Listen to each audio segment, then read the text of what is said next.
welcome back to the Nurse on the Go podcast.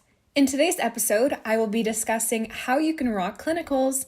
I know I was very nervous for my very first shift because I was just so excited and anxious to begin, but I made sure to make the most of my experience, and today I'll be telling you how you can rock clinicals. You may also be nervous for your first shift or you're still trying to get the hang of it, but as long as you do try your best and follow these tips, you'll do great. I've put together 10 tips that I've gotten myself from my experience with clinicals, and I want you guys to learn and grasp these concepts that I'm about to give you so you can do great in your clinicals as well. The first tip that I have for you is to be prepared, and not just an ordinary prepared, but be extra prepared. Because with clinicals, you definitely don't want to forget anything. You want to make sure that you have everything with you. You want to make sure that you prepare everything the night before or just the day before. You want to get your lunch ready. You want to make sure that you have your scrubs picked out.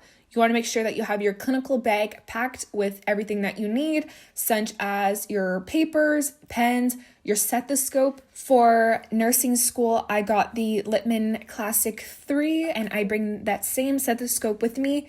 It was around $80 Canadian, and I just got it off Amazon, which is a really good deal, and it's amazing. So just have a stethoscope with you, bring your ID badge, a watch if you need to do anything with heart rate or anything to check time. And if your clinical instructor requires you to have med cards with all the drugs on them, I recommend that you have that prepared as well for your shift so you have everything out of the way. So make sure you have everything done the day or the night before, so when you wake up the next day, if you have an early clinical shift, you're prepared, you have everything ready, and if you do, God forbid, wake up a little bit late, you'll already have everything ready so you don't have to be rushing out the door and forgetting anything. Along with that, like I said with the med cards, just figure out and know what your clinical instructor requires of you to have for every clinical shift, because if your clinical instructor happens to ask you a question or checks to see if you have something during your shift, you want to make sure that you have it so that you give a good impression, that you are prepared and ready to go into clinical. You also want to make sure that you study anything related to your clinical setting, diseases, drugs, and just review your notes and do some of your lab skills or just a study guide. Just make sure you brush up on recent things that you went through as a class or during lab so you have them in the back of your mind, and when you're doing a task at clinical, you know what you're doing. Second tip that I have for you is the night before, I want you to make sure that you get enough sleep. So make sure that you sleep enough, you have a healthy breakfast the day of. And I do recommend this because, true story, my first clinical shift, it was around, I would leave my house at around 6:30 in the morning because it was about a 30-minute drive from my house. And I normally would drink coffee before any class. I would drink coffee every morning. And so I'm like, here, let me just drink my coffee. It was so hot in the morning. I brought in a mug. I'm like, I'm just going to drink it when I get there, thinking that we're going to have like a pre-meeting to discuss anything that we had questions on. But no, that was definitely not the case. We got there, we were sent straight to our unit, and it was game on work. So if you're a coffee lover, a tea lover in the mornings, I recommend that you drink it before you go to clinical, because you never know, you might not have a chance to drink it unless your clinical allows you to have a little bit of a break before you get there. I also recommend that you eat a good breakfast or lunch or whatever meal that you're going to have before you go so that you're fed and good to go, because sometimes you may not have a full lunch break to enjoy your lunch or a snack break. So I recommend you get that meal in before you go to clinical so it would hold you off for a bit. Tip number 3 is to always take an opportunity to do something. Never just stand on the sidelines and watch someone do something for you. If you've been to a lab and you've seen it be done, you've practiced, you're ready, clinicals are literally the best place for you to apply any skills that you've learned in lab and read in books and actually practice what you've done previously. So what I want you to do is always take the opportunity. Don't be on your phone. Don't just spend your time talking to your peers. Always ask to do something. Don't just be sitting there, because if you finish, for example, all your tasks, you may be like, oh, I have nothing else to do. What I want you to do is I want you to ask your clinical instructor, or if your clinical instructor is busy, ask a nurse, ask a personal support worker, Ask anyone that is there, say, hey, is there anything that I can do? So by just asking that, you're giving yourself a task. They always have something for you to do. I definitely always would ask, hey, is there anything you want me to do? And they have something for you to do. And it's just a good way to show your instructors that you're there to learn, you're there to learn new skills, and you're there to help.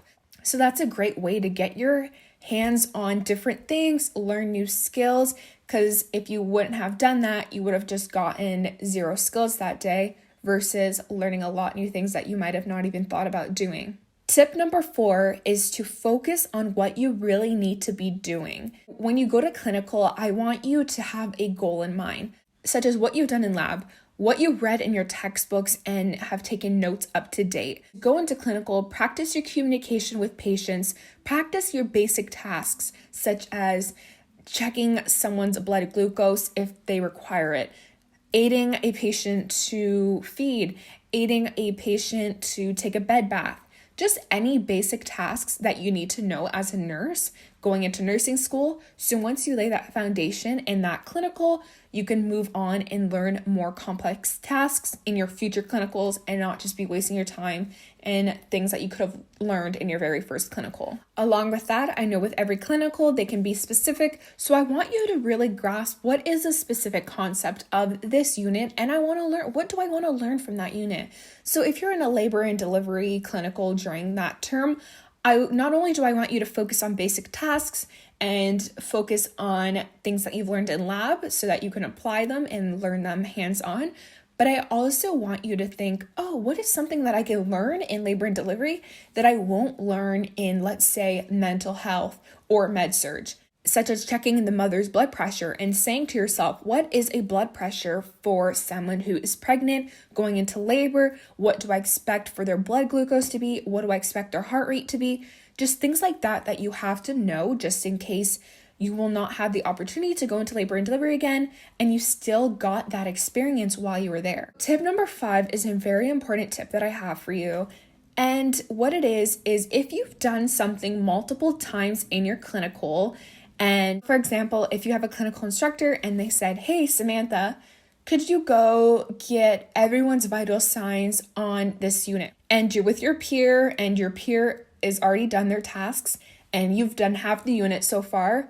I want you to ask your peer, hey, would you like to come do some vital signs?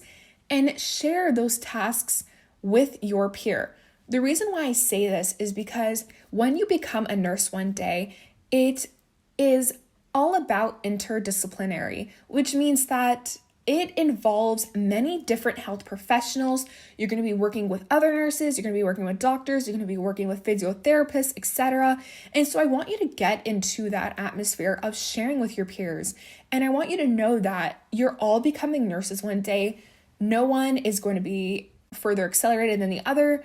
You're all in this together. So if you're getting an experience and you feel like, okay, I got the hang of this, I'm good with this, I got everything right, I want you to say, hey, would you like to try this out? I know you haven't had the chance. And as well, you're showing your clinical instructor that you're a good team player, you're a good team worker, and that is such a great skill to have when you share anything that you've done with your peer. Tip number 6 that I have for you is to always seek new opportunities to try something you never have. I want you to try and make the most of every clinical that you go to. If you've gone to clinical and you're like, I haven't tried taking a blood pressure, I haven't tried doing a blood glucose, I haven't tried giving a bed bath, I want you to go into clinical seeking new opportunities. Don't just spend your whole clinical day helping someone feed for breakfast, lunch, and dinner. I want you to go out there and be like, hey, what else can I do? Hey, I can do that. Hey, I've never tried that before. What if I can try that right now? Because by doing that, you're learning new skills, you're putting your hands out there, you're getting different concepts, and you're learning new things that you probably would have never learned if you continued being static and learning just one thing every day. Try your best to learn new opportunities, and I promise you that you will be very grateful for that because personally for me, I'm so thankful that I did that. I always was out there seeking new opportunities. And now with COVID-19, my clinicals were cut short by about 2 months. So I'm so thankful that I took that time to learn new things and got everything out of the way that I needed to, like it was my last shift, every shift. Because by doing that, I'm satisfied with how far I've gotten in clinicals in just 4 shifts, for example. I'm not thinking, oh, wow, there's still so much that I need to do, because no, I got everything out of the way. And you definitely don't want to be that person that's like, I haven't done this, I haven't done this, I haven't learned this. And then now your clinicals are being pushed and you're not going back to that same clinical and you're going to be moving on, for example, to med surg. So you want to make sure you get all those things done in every single shift that you go to, acting as if it's your last. Tip number 7 is to always ask questions. So if you do not know something in your clinical setting, please don't act like you do know it, because that may lead to something really sad or a disaster. So I really just want you to ask your clinical instructor, nurses. There are so many healthcare professionals around you to help. They are definitely far out more educated than us. They've done this, they have experience, and don't have that mentality as if they don't want to help you, because they definitely do want to help you. And just, you can even go to your peer, go to your student peer, be like, hey, do you know how to do this? If so, could you teach me how to do this?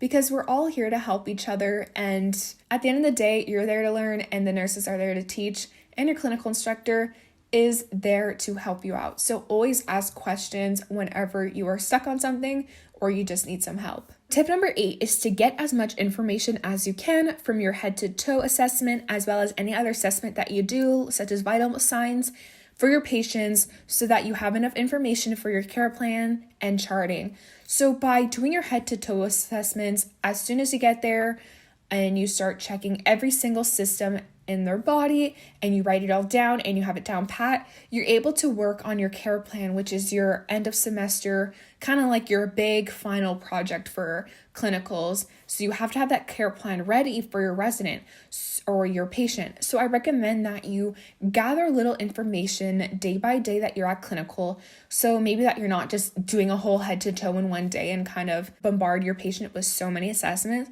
You can do little by little every day, focus on a different system, and make sure you have all that assessments done so your care plan and your charting will be full and you won't have to go back and reflect. You've had it already written down. So tip for that is whenever something happens with your patient or your resident, make sure that you write it down, make sure that you chart it so that you always have it written and you never forget it. Tip number 9 is if you ever get feedback from your clinical instructor or from a nurse or from any other person that is there with you at clinicals, I want you to take that critique and that criticism with grace. I want you to respond to the person saying thank you, and don't just, for example, have a negative attitude or just immediately hate that person because they wanted to give you a critique. I promise you, they're not giving you that critique because they utterly hate you or anything like that. They're doing it so that you become a very good nurse. I want you to learn from it, and I want you to apply it in the future to what you're doing, because I promise you they're looking out for you and they want the best for you. So it's best that they said that to you versus, for example, if they didn't say that to you, and then what? You're just repeating the same bad pattern. So always take good feedback, always take negative feedback. Just take it, say thank you, know that you'll learn from it, and take every opportunity as a learning opportunity. The final tip that I have for you is tip number 10, and this is also a very big tip, and it's to know what skills and learning objectives that you want to acquire in clinicals prior to going to clinical. So for example, if a nurse were to ask you, hey, what do you want to do? Like, is there anything that you want to do? Or if you want to ask your clinical instructor and say, hey, you know what? I've really been wanting to do a blood glucose. So if you have any blood glucoses today to check out or to assess, is it possible if I could do it? And the nurse would say, hey, sure, I'll let you know if I have any. Just by doing that, you're letting the nurse or clinical instructor know what you want to be done, and you're just ticking another box and you're completing another assignment or a task that you really want to learn during that clinical. And make sure that you're efficient and you're just prepared. So just by knowing what you want to do, if you want to do blood pressure, if you want to assist a patient giving an injection, just ask your instructor or clinic or nurse, and I promise they would love for a student to try it out and to learn new things as well. So don't be afraid to ask if you want to do something, but also know that you should know what you want to do prior to going to clinical. So just have a rough summary in your head of what you want to do prior to your clinical shift. Those are the 10 tips that I have for you all on how to rock clinicals. I promise clinicals are not as scary as they seem. They're very good learning opportunities, and honestly, clinicals was like the first time I ever was like the closest thing to feeling like a nurse. It was just so fun and amazing, and the people are amazing, the nurses are amazing, and they're there to help you, and it's just great. So go into clinicals with a smile on your face, be happy, be excited. It's an amazing opportunity. And I hope you guys all have amazing experiences when you go to clinicals. I hope you guys enjoyed today's podcast. Go check out my Instagram at the Nurse on the Go podcast, where I post a new post every single day. Thank you so much once again. Talk to you soon. The Nurse on the Go.